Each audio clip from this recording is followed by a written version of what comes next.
All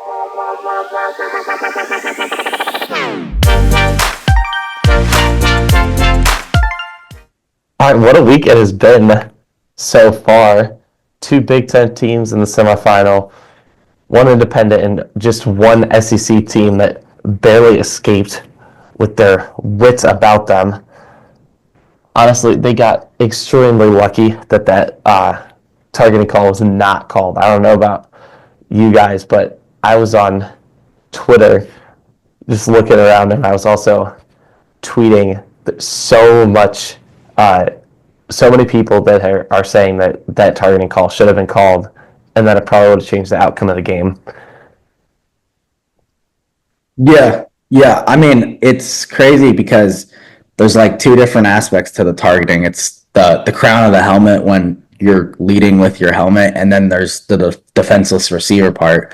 I mean, which is when a receiver's like in the form of making a catch and you lower that helmet a little bit. And I mean, I was pretty textbook to me. I don't know. It is the fact that they went back and looked at it that made it worse. Like, if it's one thing if it's not called on the field and then they just continue play, but the fact that they looked at it and they looked at that and they were like, that's not targeting. After we've seen, especially this year, a lot of targeting calls that I feel like, especially in the regular season with many different teams, that just probably didn't even have to be called targeting. And then in the most pivotal game of them all, when it actually is targeting, we're not calling it. I don't know what that's about, but Arizona State got extremely close. Yeah. I thought Texas, because I don't know if you saw their first two touchdowns, but they scored in like two plays on their first drive, their first touchdown drive, and then they had like a punt return for a touchdown, and I'm like, oh, this is over. And then Cam Skattebo, he was throwing up everywhere, but he was a dog. And you can rally. Yeah, he was the MVP in a loss. So like literally, they gave him the Peach Bowl MVP, which is crazy. But I mean, he deserved it, and I think he had like 242 yards from scrimmage. So insane game all around. Texas's kicker needs to probably tee up after that, but that was a crazy game, and we're literally one correct call away from having no SEC teams in the college football playoff. Well, one thing I'd take away, not just from that game, but from all the games too, is how all the bye week teams lost. I think that itself is amazing. I mean, I think a lot of what we saw, especially with like Penn State and what was the other team? Penn State, Texas. Yeah, like we would think like those like not well-known teams like ASU and Boise State would kind of pull it out against some of these like bigger name teams, but I think it really kind of shows that whole month off, like for like example, like Oregon not playing since that Big Ten championship game on December 7th, that month really shows how rusty they really get without having like 100% physical contact against another team. So I kind of find like how interesting like that is. I mean, like for certain players, it didn't really affect them. Like we just talked about, like Cam Skattebo. He was amazing, and I think if the kicker for Texas just had made one of those two field goals, it would have been over a lot sooner. But yeah, no, I kind of found that interesting how all like the lower seeds lost. I think in my bracket, I think the only loss I've had was the Tennessee against Ohio State and then Oregon against Ohio State. So I actually thought Ohio State was going to get bounced first round. Now I think they're really just front runners to win the Natty now. But yeah, I think ASU Texas was probably by far the best game that we saw. Yeah, and I think especially on that first day of quarterfinals, everyone was probably thinking that the ASU Texas game was going to be a blowout, and the Ohio State Oregon one was going to probably go down to be a 1-point game again. But it was actually the opposite that happened, which is that's one of the things that just makes college football so great, is you really don't know what is going to happen for certain. But yeah, I do agree. I think the bye week, at least in this case this year, it definitely did not help it was not helpful this time around. I think for Arizona State, they probably might have benefited the most from the bye, just because I think they did have some injured players, so it did give them time to kind of, get healthier. But that's really the only benefit to the bye. I think I think those conference teams, like if they win their conference, they should be able to choose whether or not they get the bye, because if their players are healthy and good, then I would definitely want that first round home playoff game. Or even just moving instead of having the bowl games in the second round, have the bye, or have the second round be home playoff games. The first round should be neutral site. So that way going into the second round, the outcome might be a little bit different. Like, we probably could have seen a completely different outcome for IU versus Notre Dame if that was at a neutral site. Not to turn into a SEC fan over here, living in the hypothetical world, but but I mean it's true. Like because in the last round, all the home teams won. So we had the home teams win, and we had the, I guess, higher seeds win, or lower. I guess depending on how you look at it, lower seeds win. Yeah, I think that they should just add, honestly, more home playoff games. And I think the first 2 rounds should be home playoff games. A first round bye really doesn't grant you any type of advantage. It just creates rust. Like, especially if it's 25 days off, which is however many days that Oregon had off before they played Ohio State. And 25 days off it's not a bye week. That's, sure, you have a bye week in there during the playoff, but that's 3 or 4 bye weeks there. It's damn near a vacation. It's damn near a vacation, and you're basically starting the season over in your team, because your team's not thinking about playing those first 2 weeks, probably not even the first 2.5 weeks, and then you start actually practicing once your team recovers for the week and a half leading up to the game. And it just created no advantage. I saw the bye week teams struggle vastly. There was a lot of Georgia last night. They had a lot of penalties, uncharacteristic penalties. I might add. I think you just make the first 2 rounds home playoff games for whoever the higher seed is. I think we should just do away with byes in general. I don't like them in the sport. They're just it's just creating too much time. You completely forget about these teams too by the time we start playing, and you're oh yeah, that's right, Arizona State is going to play against Texas. Oh, I wonder how they're going to do with a month off against a team that has just frankly a better talent pool. But Arizona State competed with them probably better than anyone else on a bye, which is crazy to say. But I don't know. I personally don't like the byes at this point, after seeing the way those teams just completely look like they had a restart on a season that was a great season, especially an Oregon team. But that is my thought. Yeah, the way I thought about it was you learn all the material for a class leading up to winter break, and then we go on winter break like we are right now. Then we go back, and first day back we take the final. That's exactly the way I thought all these home or bye week teams kind of went through. I mean, between the unnecessary penalties by Georgia, by running into the punter 2 times in a row, that was crazy.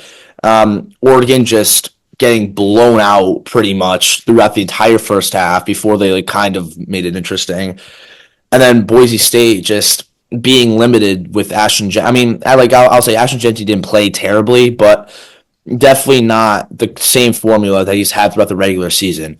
And I do think the home games would be better. And I think it would be more interesting, too, to see Boise State and ASU host those games. Because if those 2 teams hosted, those results could have been very different. Would Penn State have won? I would still think so. Maybe not as much as 17, but it would be a little bit more interesting. And then, for ASU and Texas, ASU could have won if it was at home, I would have think. Because they were the hottest team coming into the playoffs, and I think they just kind of lost all of it with the amount of time they had off. I mean, like something I noticed big time was like how much momentum, like how important momentum is. Like for ASU, we kind of said one of the hottest teams coming to the playoffs, and it really showed that. I mean, they didn't win, but they put up a great fight against one of the top teams in the country. And then Ohio State, they steamrolled through Tennessee. They had all the momentum coming their way, and then for Oregon on the other side, they also one of the most undefeated teams. But again, they had that long time off. So Ohio State carried that momentum from 9 days ago against Tennessee, steamrolled right through Oregon, and now they're going to go play against Texas, which, like I said, I don't know. I agree. I think the amount of time they have off is just it's too much, and it kind of causes those teams to like kind of slide off, which is why I think having two playoff home games like the NFL does with just like back to back weeks, like just play. I think it would be more beneficial for those teams. Yeah, and I think one of the things I did see online was moving the Army Navy game during conference championship weekend instead of having like its own week, or just moving it to like a different day so that way playoffs can start a little earlier. Um, but yeah, it's the teams that get the bye week are kind of screwed because, like you guys said, like it's like 25 days. Like that's basically a month. Like you're essentially just practicing for a whole month, and it's so hard to keep your team, prepared, but also like just poised during that time because they're just waiting and waiting and waiting for that moment to come, and then it gets there, and they just not ready for it. Yeah, yeah. I think honestly, I mean, I know in 2026 they said it. There's going to be 14 teams. Eventually, they're going to keep expanding this out because I mean, it's just going to generate more and more money each and every year. So I wouldn't be surprised if we get to 16 teams. When you get to 16 teams, I think that's the best opportunity to eliminate the buys. Yeah. Because then you can have the 1 seed playing the 16th seed, and then the 2 seed playing the 15th seed, so on and so forth. But even though those first round matchups will be like probably not entertaining because you have the 1 seed playing 16th seed, it's going to create competitive matchups in the middle where you have your 7 versus 10, where you have your 8 versus 9, where you have your 6 versus 11. And that's what it should be in like the first round. It should be competitive matchups in the middle, and then the better teams with the higher seeds, those should be blowouts, But then as we get deeper and deeper into the playoff, that's when we will have like the better teams play each other, but in later rounds. It's not going to be like Oregon and Ohio State playing in the second round, which I don't know, to me was just didn't really sit right with me, with the whole seeding situation with Oregon playing Ohio State, and Penn State getting to play SMU and getting to play, Boise State. I just think that as we expand this more and more, we got to be very cautious of how we seed these teams and just the matchups that we can generate like further down the line instead of just let's have these teams play right away, second round, first round. Like no, like that should not happen. We should have like competitive semifinals. And I mean, I'm hoping that this, Final Four will be like a good one because it seems like, pretty great teams with Penn State, Notre Dame, and Ohio State and Texas. But if they're not competitive, I mean, it's just a product of having too many games being played early on that weren't competitive. Yeah, and it's like now that I'm like looking back on it with the CFP rankings when they originally came out, because the CFP rankings aren't the actual seedings for the teams. 3 out of those 4 teams were in the top 4. Or no. Whoa. No, I was completely wrong. 3 out of the 4 teams were not in the top 4. Sorry. So they were actually, they were 3, 4. No, 2 of them were in the top 4. 3, 4, 5, 6. When Texas, Penn State, Notre Dame, Ohio State. So like I kind of found that interesting. So if we went to like last year's format, it would be Oregon, Georgia, Texas, Penn State. So we would see a rematch of the Big Ten championship, and we would see the rematch of the SEC championship, which is odd, but that's the way it would have been.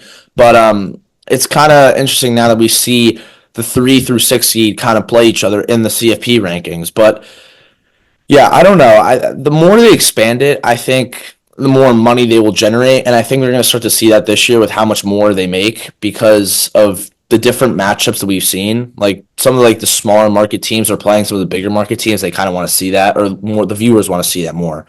But now it's kind of getting back to those bigger market teams where we have the Penn States, the Texases, like we have all of the bigger market teams kind of like slowly just like dwindling down to now we have like the big name teams that we would normally see, and I'm just interested to see how it kind of shapes out because we don't really see a Penn State Notre Dame matchup, and this is only going to be their fourth meeting ever between Ohio State and Texas. So I kind of like the way it's set up, but I definitely agree with like the expansion. We need more teams. I think that also kind of favors like the scheduling that we said between how Penn State has a really easy schedule, Oregon has and then Ohio State has a really hard schedule. I think that'll kind of balance it out because once he gets the easiest team, and then from there, kind of it gets a little harder as the rounds progress. But yeah, this next round will be very interesting. Yeah, and I think also I was just looking at the CFP rankings. There'd be a lot of teams in here that had claims to get into the playoffs. Like if it was 16 teams, we'd have Alabama in there, Miami, Ole Miss, South Carolina. Like we'd have all of those teams in there in addition to the other teams that were already in the playoffs. And the amount of matchups that would be completely different would just open up a lot more possibilities. But I think one of the things that I've liked about this playoff, even though like sure there's been a lot of blowout games so far, but one of the things that I have liked is that it at least makes these teams kind of fight for that national championship more. It forces them to go on like a completely different journey instead of it just being like, okay, here's who we think the four best teams are. We're just going to throw them in. We're going to pray that there's not a blowout game, and we're going to hope that everyone's happy with the outcome, which definitely has been happening the past at least 2 years. I mean, look at Florida State. Like they would have been in this playoff. They might have won a game, maybe two, but they completely got pushed out of the playoff just because they only wanted 4 teams, or they could only have 4 teams. But with 16, it's going to open up a lot more opportunities. And I think with that bye week going away, it's going to crush that excuse of we were not ready or whatever. And also, like another thing with these playoffs is bowl games matter now. Like the bowl games that are outside of the playoffs, those matter so much more now because there's been a lot of talk about who's going to get like automatic bids. Like I think the Big Ten and SEC are trying to get automatic bids into the playoff. And these bowl games that are happening outside of the playoffs, we're seeing a lot more teams starting to have their starting lineups actually playing in those bowl games, like we saw with Colorado and BYU. Other teams didn't really get that, like Michigan and Alabama didn't have their starting lineups in. Duke didn't have their lineups in, or didn't have their starting quarterback in due to the transfer portal. But if they get that fixed, then bowl games are going to have more of an impact on rankings, I think, next year, because then they're going to look at those bowl games in addition to the schedule, because the bowl games are kind of seen as a preview of what teams are going to look like next season. But yeah, I think now those bowl games are actually going to have playoff implications, but for next year. And they're going to look at the bowl game records of each of the conferences, like ACC 2-10 right now, which is really bad, really, really bad. You've got SEC at like 8-6, which isn't horrible, but it's definitely not their supposed standard. Big Ten's 8-5. Right now, I think the team with the best record actually is the American Conference. They're 6-1 right now in bowl games, which is good for them because then next year when the committee is looking at group of 5 teams from the American Conference are going to be favored a little bit more because they're going to look back at last year and be like, oh, they're winning their bowl games, which means they can perform in these postseason situations against teams that are in possibly higher, like, I guess, higher talented conferences than them. So I think there's definitely been a lot of positives. Like, I guess basically what I'm saying is that there's a lot of positives coming out of this playoff, despite the blowouts that happened early on. No, definitely. The bowl games are always fun, especially like when we get like certain matchups like Alabama and Michigan. Did you guys watch that game at all? Like, my goodness, did Jalen Milroe looked off? Like, I don't know what he was doing. And he's going for the draft. He's declaring declaring for the draft. Did he declare already? Yeah. Well, I mean, again, the bowl game footage, I mean, there's only so much you can take away from like a bowl game because, I mean, they probably had a lot of starters sitting, but They had Ryan Williams in there. No, yeah, they had Ryan Williams in there, and Ryan Williams gave Jalen Milroe one of the dirtiest looks on like a throw that Milroe just completely missed him on, and there was a couple of those throws on that day. But like, I don't know if there was any indication towards the end of the season when Alabama was slowing down, like after losing to Oklahoma. I mean, they didn't really end the year with a lot of momentum, to be honest. Alabama, and Michigan, if you think about it, they signed Bryce Underwood.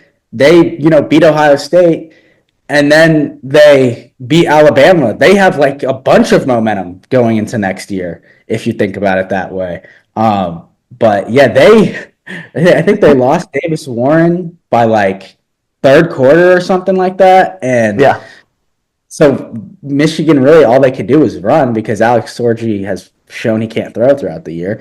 And they did exactly that. They literally they out-physicaled Alabama, and that's what happened last year. So I guess we started the year 2024 the same way we ended the year, with Michigan beating Alabama.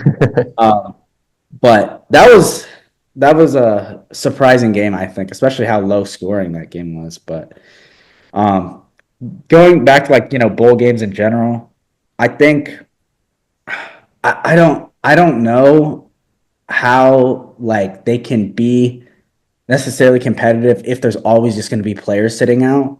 I don't know if you guys saw the situation with Cam Ward. You guys may have already talked about it last podcast. I don't know if you did, but him sitting out in the second half, and after breaking a parlay, man. That sucks. I'm sorry about that, Ethan. But I mean, I don't know how you could do that to your team, but it's clear to me, if there's any indication if bowl games matter to players, there's the indication that you need, unless you're a freshman, trying to build up your depth chart for next year and, stuff like that. It has to be circumstantial. But if you are a star player on a Oklahoma or a Miami or a Notre Dame or anything like that, and it's just a regular bowl game, I don't know if there's any value in going out there and balling out, especially if you've already declared for the draft. I don't know. We got to do something to make bowl games. I mean, I won't say that they're not unwatchable. I can watch them and have a good time. It's just to make them feel something, I guess. I feel like there needs to be some life into them. Yeah, I completely agree, because it's just really a double or nothing type situation, whether it helps your draft stock or lowers it. And for Cam Ward, even though he only played for one half, that definitely increases draft stock, even though there's not much higher he could really go. But for Jalen Milroe, that's really not good for him. 3 straight turnovers for him, that hurts. But just speaking of draft stock, according to Tom Pelissero, Curtis Rourke is going to get ACL surgery because he was believed to have re-torn it in August, yet played through it the entire season. Whoa. Mm-hmm. Whoa. So Kirk Herbstreit and SEC talking heads, you guys owe IU and Hoosier fandom an apology, because we went out and played Notre Dame better than Georgia did with a quarterback that retore his ACL and had that injury the entire year. So talking heads, time to apologize. Like, you guys need to write a what's the what is the word? Like the Ethan, you were gonna like write something or like write like a speech if James Franklin lost in that first round against SMU. Well, I can't. I'm like totally blanking on like the word. Hold on. Manifesto or something. It's like a manifesto. You guys think about the word. I have reactions to what Ethan just said. I don't like. Is that even allowed? Like, you have a torn ACL. They probably just didn't find out about it till now, I'm assuming, or something. It was probably when they like looked at his like when they did like a whole body scan like for his thumb. They probably saw that. Like, I don't know. I don't know how he was able to play through it. He was like, it's fine. I don't know. For 4 months, and he got Heisman votes. Yeah, he did get Heisman. Dude, wow, what a warrior. Dude, he's going to go down in like NCAA history, like IU football history, obviously. My goodness, dude. That is insane. And his thumb, I don't know if you guys saw a picture of his thumb during the Notre Dame game. That was disgusting. Oh, yeah, it was awful. This guy's a warrior, dude. But, I mean, I think that just shows how much, like, IU this year, like how much dedication our players had, and literally no matter what, we're gonna go out there and play. Literally no matter what, and like Cignetti really, motivated these guys to go out there and give it their all. And I know that's like cliche, but seriously, like I've never heard of anyone breaking or tearing their ACL in August and playing the season through January or December. That is insane. So hopefully Curtis is all right. Hopefully that doesn't shave off years of his life. But goodness, wow. Yeah, I don't know. Maybe he would have thrown for like 35 tutties and 0 picks if he was fully healthy. But who knows? But no, yeah, I don't. And won the Heisman. And won the Heisman. But I'm trying to think, like, what are other players? Like, I'm going to be interested to seeing where Cam Skattebo goes in the draft, where his draft stock stands, because all I hear about is Ashton Jeanty and how he's going to go mid-first round, maybe early first round. But, I'll argue that Cam Skattebo is a more diverse and better back than Ashton Jeanty is.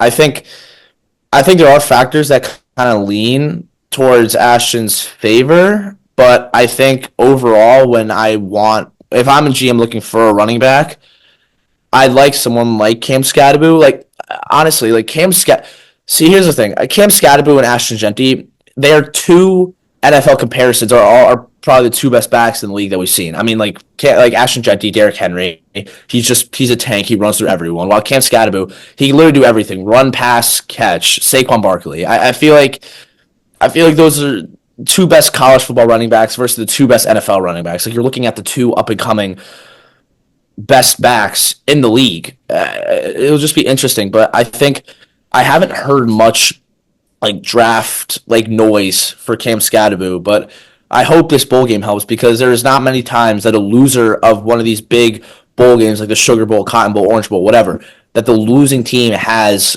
the MVP of the game. And to see that Cam Skattebo, he was that player, it's just amazing to me how little attention he's kind of getting from scouts and just the NFL in general, because I think he deserves to be way higher, and whoever gets him, it's a complete steal in my opinion. I completely agree.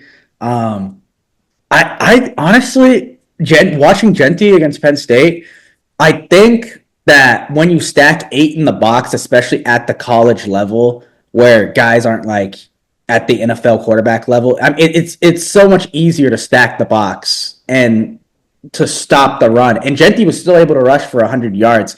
And I was like, you had to watch his movements, I feel like, to understand that I think his game may be able to transfer to the NFL. Obviously, right fit if he has the right fit, right team. But like, Scatterboo, man, I mean, he's like doing it all. I don't really know what to make of him because the dude is like catching like deep balls. He had a perfect route where he like drew the defensive pass interference. He still caught it anyways. It didn't matter. Like, and but he's like undersized, so I don't know. Like Gentry's also a little bit shorter, but I don't really know what to make of Scatterboo. Like he like won't go down. Like these are college kids, but Texas is probably going to have a lot of defensive players going to the NFL. And he had 242 scrimmage yards. And then he throws the ball, like Scatterboo throwing the ball, chucking it downfield. Like I don't know what to make of him. This guy's like insane. I don't know. I mean, I hope his game translates to the NFL for his sake and his family. But man, I mean, the guy's like a double-edged sword. Like he can do anything, it seems like. Yeah, no, I really hope he does well in the NFL. And there's definitely teams that would highly benefit having him on their team. But also, like, having a player especially in like a game like this, like against Texas, where he's on the sidelines and he's throwing up and he's still going back into the game and putting up all those stats, like throwing the touchdown, catching the ball, running the ball against that Texas defense. It's so rare. It's so special. So I think no matter where he goes, he's going to have a huge impact. And I can't wait to see it. And also, speaking of Arizona State, I have seen already that there's talks for Sam Leavitt, the quarterback over there, to be in the running for the Heisman next year. Like, there's already talks about that right now.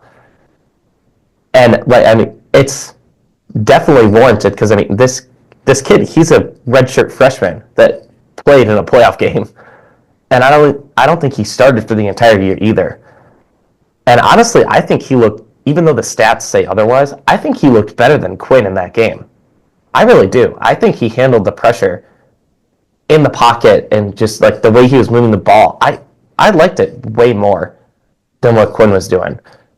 I mean, yeah, sure, like Quinn was able to lead Texas to the win, but like it really all came down to the last 3 plays that Texas had. Like Quinn was just able to come up big there. And I think the play call on that 4th and 13 defensive-wise was not the best call that Arizona State could have made.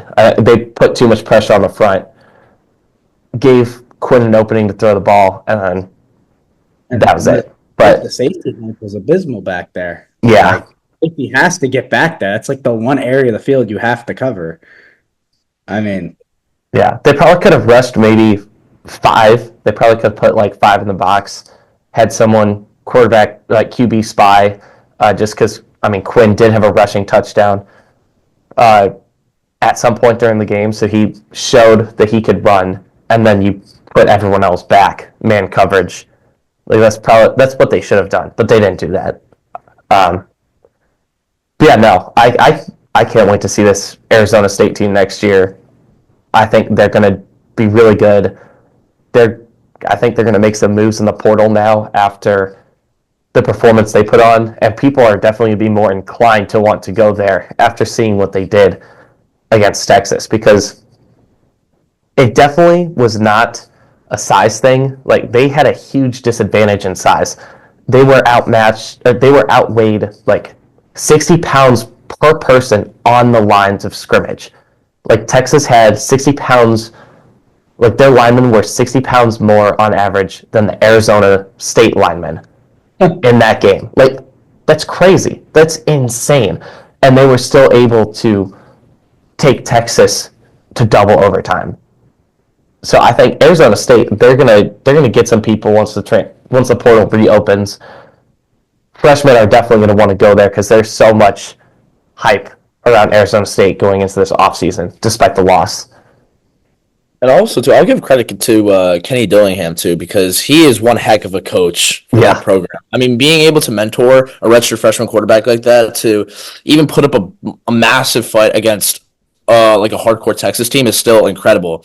And like also, I don't know if you guys saw it too, but him running into the tunnel to grab players to go shake hands, even though like they didn't really want to. Like I saw that, and that was just like that's a class act by Dillingham, and I completely respect him for that. But Ryan, I find it interesting about the Heisman candidates for next year that you brought up, like Sam Levin. I completely agree. I think he is definitely one that could very well be in the running. I think, however, another freshman I think could win it that isn't a quarterback. I think Jeremiah Smith is he's a dog. I'm surprised he wasn't up for it this year. I know. I think he's a dog, and even against like big teams, big moments, it doesn't matter how old he is, what grade he's in. He's putting up multiple touchdowns, over 100 yards, almost 10 catches. Like he cannot be stopped. And I know earlier in the year, like all the hype went around Ryan Williams when he faced Georgia in that massive game where he went absolutely ballistic, but just the consistency and the big time moments that we've seen from Jeremiah Smith, I think he is definitely one of the favorites along with Sam Levitt and even possibly Ryan Williams, depending on like their quarterback situation. Because obviously we know for Ohio State, they have Tavon St. Clair next year, but for Alabama, we don't know which way they're going to go after Jalen Milroe. So Ryan Williams could be up there. He couldn't be, but yeah, I think Jeremiah Smith is definitely one to look out for too. I think Jeremiah Smith could play in the NFL right now. I think he could go to the NFL right now, have Put him in the draft. a heavy impact on a team. I'm sure the Colts would sure benefit from having him. Man, Jeremiah Smith, I think he had 7 catches, 187 yards, and 2 touchdowns against Oregon, number 1 team in the nation. It was a career game for him. I mean, he like just looked like a man amongst the boys, and he's a freshman. Yeah, and he's a boy. Yeah, he's a man out there. Like he's dominating. You throw it anywhere near his catch radius. Like he had a leaping catch, like in the air, and like he just looked like he jumped 10 feet high in the air. And I'm like, I don't know. You can't single coverage him. What I saw, like a lot of his catches early on, was Oregon playing zone defense against him. And I'm like, what are you doing? Like.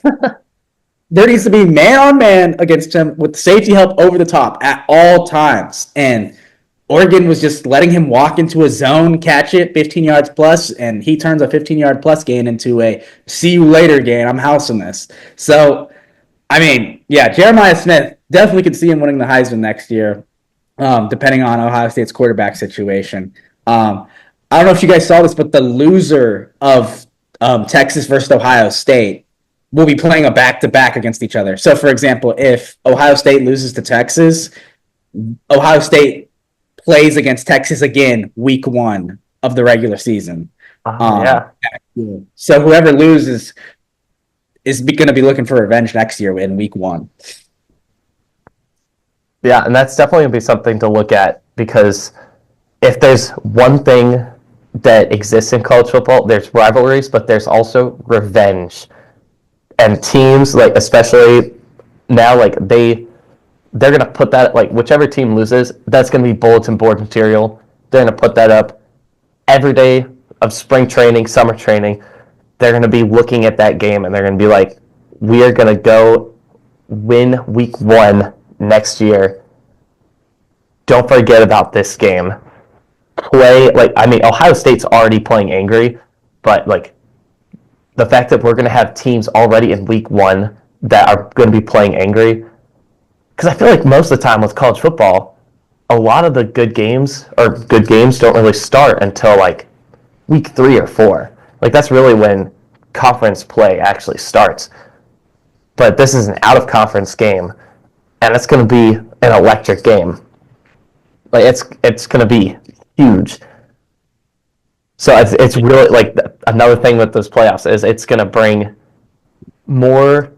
It's going to bring more to desire, I guess, for those early weeks, which is going to be really good for college football as a whole, and it's going to incentivize more out of conference matchups like that, because you don't really see a lot of those either.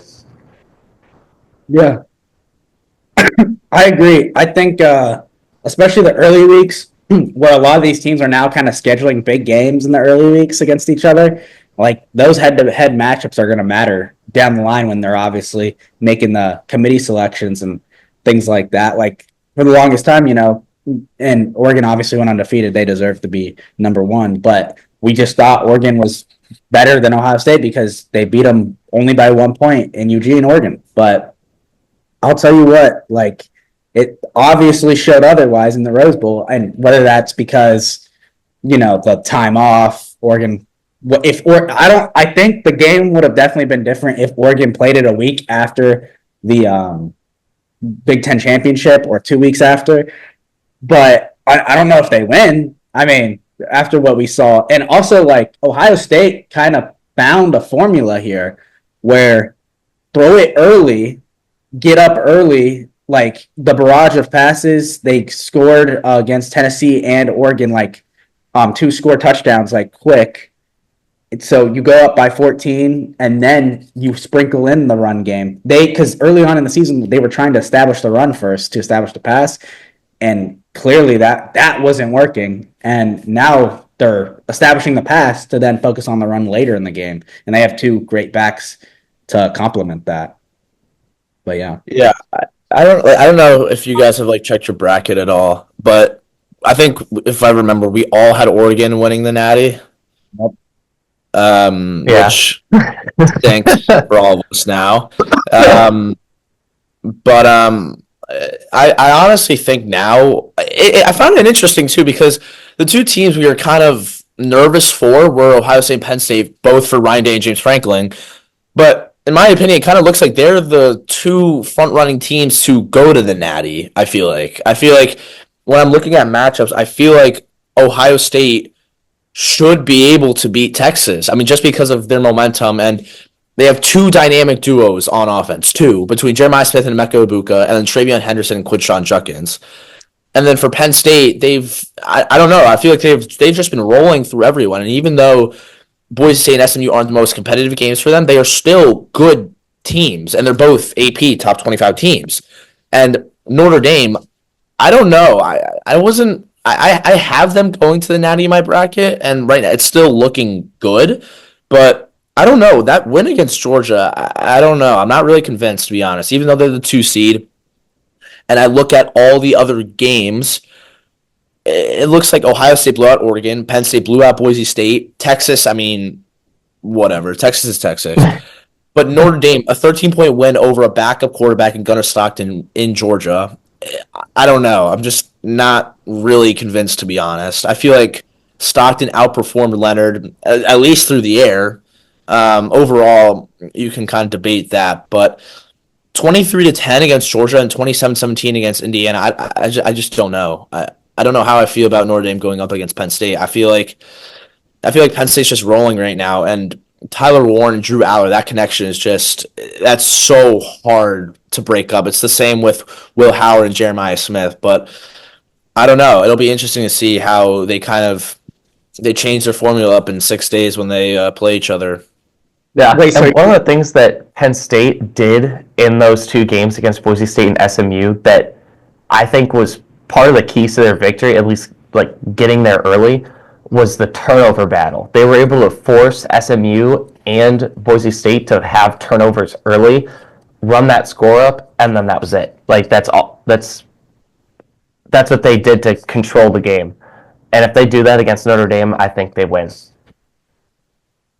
So, Ethan, are you changing your runner-up pick? Is it Penn State now?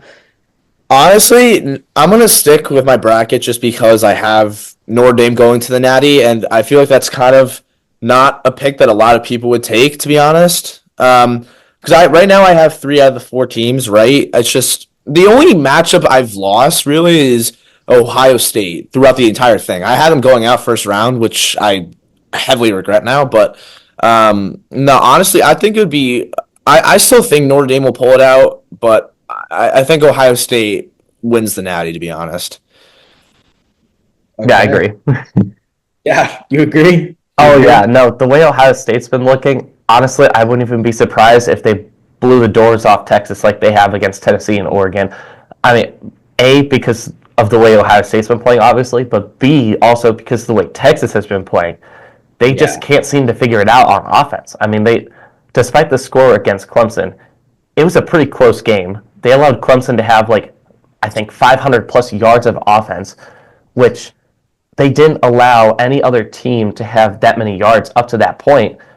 And Arizona State gets, I think, 350 plus 400 plus yards of offense on them as well, and then they get taken to double overtime.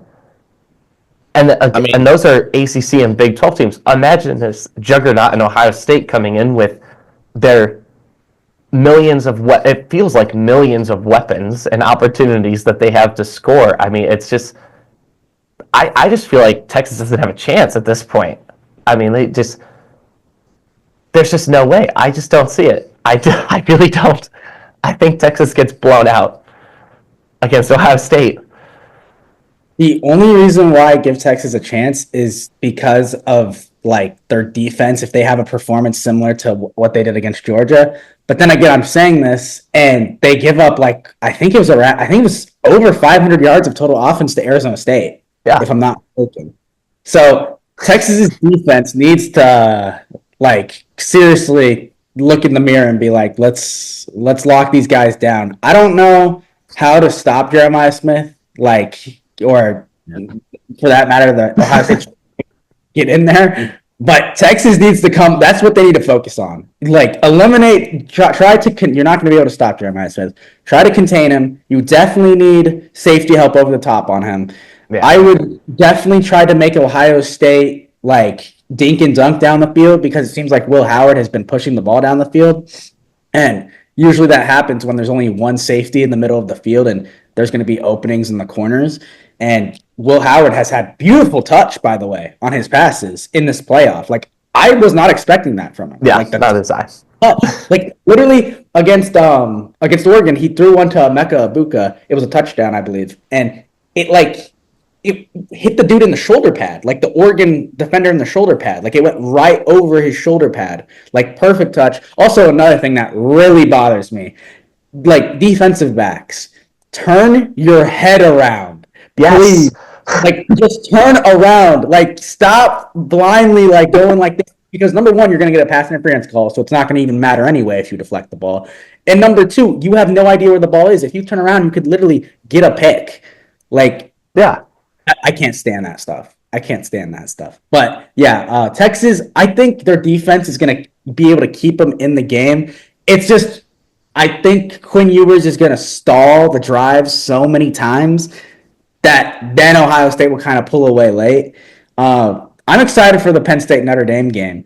I think that one is going to be probably like extremely close. I think that's going to be kind of what the first half of Georgia Notre Dame was, like very defensive centric. And then we might hopefully get some fireworks in the second half. But yeah, like you said, Ethan, like with Tyler Warren, he's still there. Dude, Katron Allen looked untackable. Like no one could tackle in the Boise game. So, I mean, hopefully we get some high-scoring affairs here, but we'll see.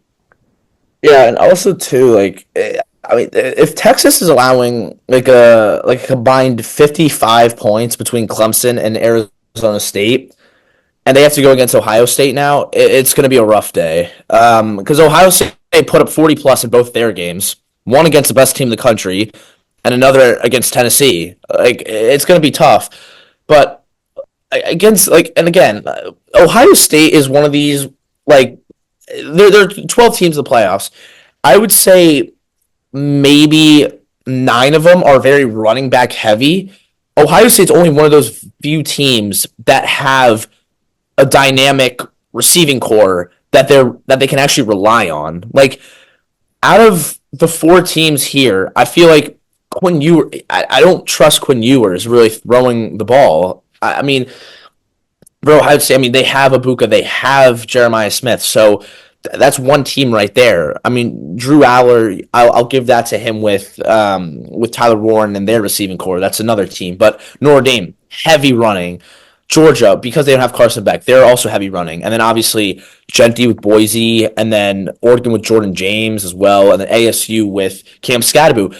There's been a lot of heavy running back teams, and I think for Texas and Ohio State, I think it will be a shootout. I think Ohio State will come out in the end just because of the playmakers they have, and most of Texas's defense is relied on that front seven, which is why they're able to stuff the running back well. I mean, even though it didn't really show against Arizona State, but that's what they're kind of known for. But both TreVeyon Henderson and Quinshon Judkins very capable of becoming receiving backs, and I think we saw a lot about TreVeyon Henderson with his ability to kind of catch the ball from the backfield, make some moves. And interestingly enough, for Ohio State, they had 4 touchdowns from 40-plus yards out, 3 over the air, 1 through the ground with Henderson like from 66 yards out or whatever it was. But like for Penn State, Notre Dame, I think you'll see like the typical Notre Dame like 20-point performance. It'll be tight. It's gonna be a defensive battle. I think I'm being biased just because I have them in my bracket and I just want them to move on. I'm gonna go Notre Dame just because I feel when they need to put on the clamps, they do, and I think we've seen flashes of that. And they got 2 fumble recoveries early in that first half. They were able to get key stops when it's needed. And I think when Riley Leonard needs to kind of show out and get the ball out with Jeremiah Love or whoever it is, I think it'll be too much for Penn State to handle. And I think Drew Aller, he really likes Tyler Warren. And when he doesn't get Tyler Warren or those deep shots available, he goes into this panic mode where he doesn't know where to release the ball. So he ends up either taking a sack or throwing a mistake pass where it gets intercepted. And I think Notre Dame's going to take advantage of that. And I think that's why my natty this year will be Ohio State Notre Dame. I'm a little nervous, though, for Notre Dame because towards the end of that game against Georgia, Jeremiah Love was in a knee brace. They said that he was having some problems with, I believe it was his right knee, and he wasn't 100%. So that has me a little worried for Notre Dame going into this game. But I think one of the things that Notre Dame does do well is they're pretty good at not turning over the ball, which is what Penn State's defense is really good at doing. They're really good at forcing turnovers. As long as Notre Dame protects the ball and plays the way that, especially the way they did against Georgia in that fourth quarter, where they essentially just ran out the clock. I mean, they could have easily, I think, ran up the score like 1 or 2 touchdowns just because they had so much momentum on their side, but they just did everything possible to keep Georgia's offense off the field. If they do that against Penn State, keeping Drew Aller and Tyler Warren off the field, then I think Notre Dame could come out on top with this. I think it probably is going to be a 3-point game, whichever way, whether Penn State wins or Notre Dame wins. It's that game's definitely going to be close, but it's going to be a really fun matchup to watch for sure because both these teams, like we've been talking about, like both these teams are very defensive focused. They both, even though Penn State does have that passing game with Tyler Warren and Drew Aller, they also have a pretty solid run game as well.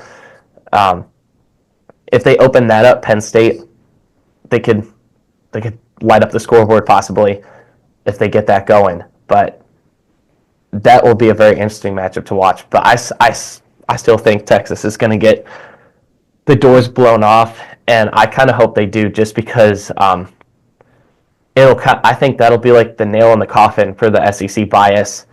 I really do. Like if they get blown out like that, then SEC is going to have some problems in the future for this playoff because there was so much talk about the SEC getting automatic bids and how there should have been more SEC teams in the playoffs. And if Texas gets blown out by Ohio State, that narrative dies. I think that narrative dies. Yeah, I mean, I could see that narrative dying. In my opinion, it's already dead, especially in the bowl games. I know we don't put a crazy amount of stock in the bowl games, but just Michigan beating Bama, and there was another one. Oklahoma losing to Navy. Yeah, completely forgot to talk about that last time, but that's crazy. South Carolina losing to Illinois. Direct Big Ten versus. That was funny. I'm not gonna lie. I just think, at the end of the day, we just need to play the games, eliminate the conference, bias. Just play the games. You got to see teams the way they are. Going back to your point, Ethan, about Ohio State having the only like reliable receiving core. That's so important because in a 2-minute drill, you have to throw the ball. There's really no other option. You have to throw the ball. And if Ohio State gets in a 2-minute drill, obviously it's going to be a lot more favorable than if Notre Dame was to get a 2-minute drill. And I don't see like, unless obviously it's like a 5-minute drive, like I don't see Notre Dame like having this crazy 2-minute drill to win a game. And honestly, these type of games, the Final Four, it's going to come down to those moments, those 2-minute, 3-minute drives that like sustain legacy forever. And if Ohio State's the only one with the capacity and the resources in those receivers to get the ball downfield, then they are heavily favored, like you guys said earlier. And also, Penn State, Notre Dame, and Texas, they have to just play with a lead. That means every single game from now on, the only way they win is if they have a lead built up and they have to play with that lead. They can't come back from behind if they don't have a reliable passing game to get them downfield in 2 to 3 minutes. It's just not sustainable. Yeah, and that's why like I'm concerned. Like that's why I would rather have an Ohio State Penn State matchup in the Natty. I just feel like if it was Ohio State and Notre Dame, I don't know. I just don't think it would be as interesting. I mean, there's a lot more storylines you can come up with for Penn State, Ohio State, just because both Big Ten, one of them got snubbed out of the Big Ten just because Ohio State lost to Michigan. But ever since that, they've just been on demon time, literally beating whoever's in front of them. They don't care the name, the rank, whatever. They're just steamrolling right through them. I just don't know. Like Notre Dame, they just look so iffy. Slow. Yeah. Oh yeah. I don't know. But like going back to both of your guys' points about the bowl games, I don't know. I said this a few weeks ago when we were still in school, but one team I genuinely think could have made a run is Ole Miss. I genuinely think if they were given a shot, I think they could have performed. I know Jackson Dart had his issues with a couple of air passes against Florida. I know some mistakes were made throughout, but if there was an SEC team, I would give a shot to kind of make a run. I'm not win the Natty or get there. I'm just saying to make it a little bit more interesting than some of these other first round matchups. I would give it to Ole Miss. I think a lot of these games were not amped up. Like Notre Dame, Indiana. I mean, the score really doesn't dictate how the game went there. SMU, Penn State, 28-point loss. Tennessee, Ohio State, 25-point loss. Clemson, Texas, 14-point loss. I think if you put Ole Miss in any of those situations, I think it becomes a one-possession game, even maybe an Ole Miss win. I just don't know. I mean, when I looked at their bowl game yesterday with Ole Miss, they killed Duke, and Duke's not some like mid 5-7 team. Like no, they're a 9-3 ACC team. Like they played well. I mean, they played well throughout the season on the bowl game, but I think if Ole Miss was given a shot, I think they legit had a shot to kind of make it run. I don't know. It's my take. I don't know. I just think if they were given a shot, I think they could have done something with it. I don't know though. Yeah, I don't know. Like Ole Miss, we can play this game all day. Like if Alabama was playing Penn State, if Ole Miss was in there. I mean, at the end of the day, Ole Miss had opportunities to get in. They lost to Kentucky at home. Like I don't know. Like And LSU, that LSU loss LSU really looked bad towards the end of the year. LSU just collapsed. They just collapsed. I feel like ever since they beat Ole Miss. And then Ole Miss lost to Florida, which, I mean, obviously they were playing better with DJ Lagway, but still a mediocre team by record standards and just by the overall year, I guess, until the last couple 6 games. But I don't know. We can play this game all day. I'm ready for these Final Four games. I don't think that any other team at the bottom would have changed like drastically the outcome of every single game. I just don't. I'm kind of curious to see what Ole Miss's football schedule is for next year. Just because, I mean, we've been talking about like scheduling and kind of like predicting what like IU's going to do next year, like what their record's going to be. I'm very curious to see what Ole Miss's schedule looks like, because also the I don't know if you guys have seen Florida's schedule. It looks scary again. Like I feel like Florida always has such a crazy schedule. Oh, this is actually kind of an interesting schedule so far. They have Georgia State to start off their schedule. Then they play Kentucky, then Arkansas, Tulane, LSU, Washington State, Georgia, Oklahoma, South Carolina, the Citadel, Florida, and Mississippi State. That's low-key kind of a tough schedule. I mean, especially like out of conference. They have a couple tough out-of-conference games, I think. I mean, Georgia State, I don't think that's going to be a tough game, but they have Tulane and Washington State as their out-of-conference games. I mean, they're both at home, but still, those are a couple tough out-of-conference games. But if they win those, I think they probably make the playoff next year. This is for Ole Miss, right? Yeah, for Ole Miss. And I'm just curious. Finish. Yeah, sorry. I was just my last thing was just going to be that they one of the things that Ole Miss does know how to do is they know how to utilize the transfer portal really well out of the other SEC teams. I think next year, if assuming they don't choke like they did against like Kentucky or LSU, I think they go to the SEC championship and possibly make a run.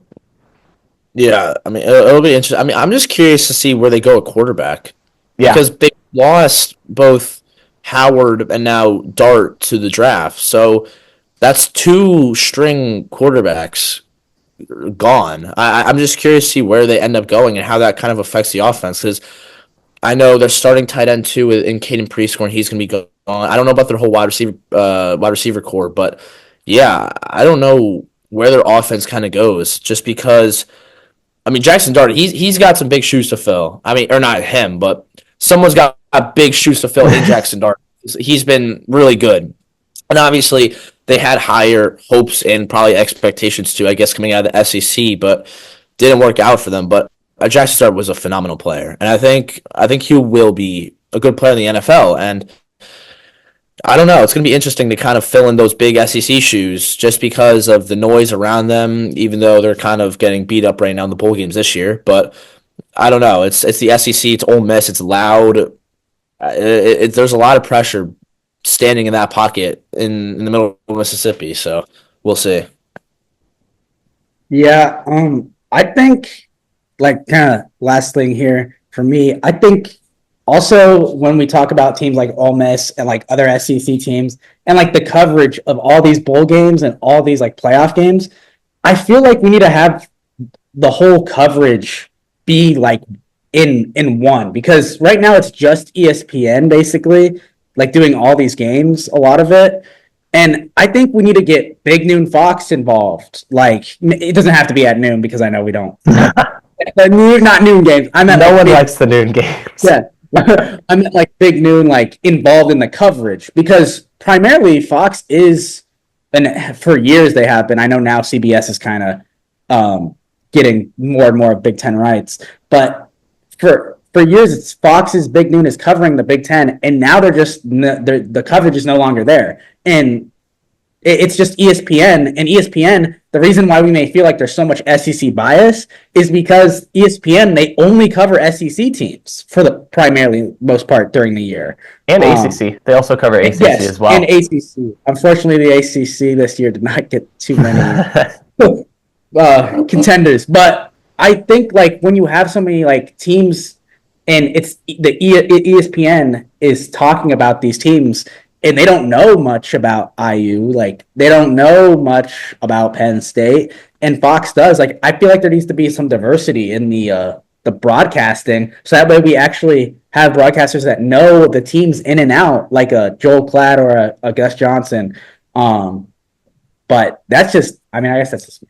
But, you know, I agree, because I feel like also some of the commentary that has been made has been so SEC-centric. It's like if there's an SEC team in the matchup, it's there. I swear they're just hyping those teams up, and I'm like, your team's out here like Texas, for example, against Arizona State. Like there was so much hype like for Texas throughout that entire game. And then after the game, they were like saying like, "Oh, Texas outclassed Arizona State," or like Arizona State gets their dreams crushed or whatever. And I'm like, they took you to double overtime, and they were 12 and a half point underdogs. Like, back up, like back up a little bit. Like, come on, guys. I just, it's a little ridiculous. I mean, they also kind of they do the same thing with Deion Sanders too. I mean, me and Ethan kind of talked about this last week where they're like BYU's crushing Colorado, and they're still like talking about Deion Sanders and Shadir Sanders and Travis Hunter, and they got crushed. And it's like, why aren't you talking about the team that's winning? I completely Yeah, I don't know. I just yeah, I honestly I don't know. But I don't know. It'll all be interesting. Everything that shapes out, to be honest. I don't know. There's a lot. There's a lot that needs to be discussed when it comes to all of it, but gotta give it time. I mean, I don't know. We'll see. Yeah, I mean, I think I'd say at least give this playoff maybe like 3 years, and we could be going to a golden age of college football. Yes, I really I, do. I agree. Yeah, the regular season is still really fun because there's so many teams, and this has still been like one of the most fun regular seasons that I've ever witnessed. Oh yeah, I mean, especially because IU was winning for like the first time in like 60 years. So.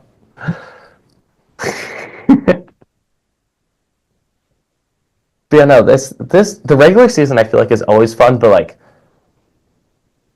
there's definitely another aspect that made it more fun. Like more games mattered this time because there's more playoff spots available.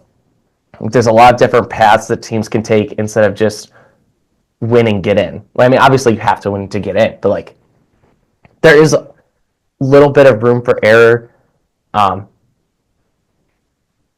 room for more opportunities to like just kind of show yourself a little bit, and more teams are going to start to figure out how to do that. I mean, they already kind of are by utilizing the portal. I mean, it's like next year I think is going to be interesting. Like it's going to be so fun next year.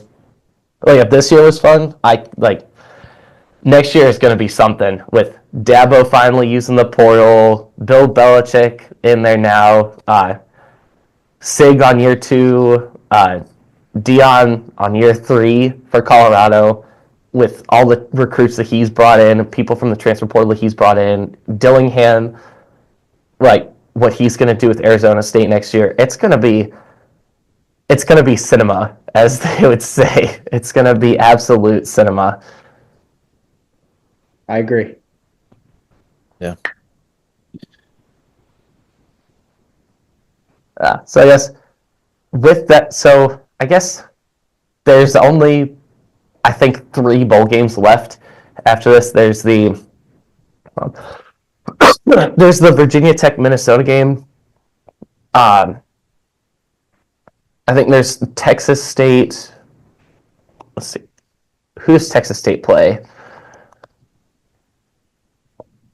Hold on. They play North Texas. Yeah, North Texas. I was gonna say, I'm like, it's some kind of Texas team. So there's North Texas, Texas State, Minnesota, Virginia, in the Duke's Mayo Bowl, and Buffalo Liberty to cap off the non-playoff bowl season, and then we have Notre Dame, Penn State in the Orange Bowl, and Ohio State, Texas in the Cotton Bowl, and then the championship. So I guess next we're gonna have essentially 2 more weeks of football left. Yeah. Yep. Which is crazy because really, like, normally there'd only be like 1 or none if this was the 14 playoff. Yep. So that's great. No, this season's been long, but it's been great. I'm glad it's been long. We still got a couple more games. Yep. It's a good trial run for the playoffs, so we'll see how they change it up. Yeah. Yeah, so I guess with that, we'll see you guys next week. Hold on, when are those playoff games? So the Orange Bowl and Cotton Bowl, though, that is Thursday and Friday. Do you guys want to record on like Tuesday or Wednesday, just like the day before, since Yeah, we can do that. because those will be the only two games really that we're gonna have to like talk about, and also like if I guess the later we record, the more information we're gonna have on teams with injuries and all that stuff. Yeah, that's fine. Good to me.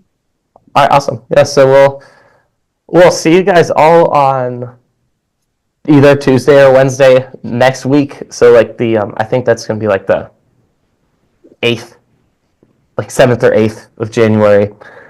Well, I guess obviously it's January, but Yep. All right, perfect. see you guys. All right, see you. Yeah.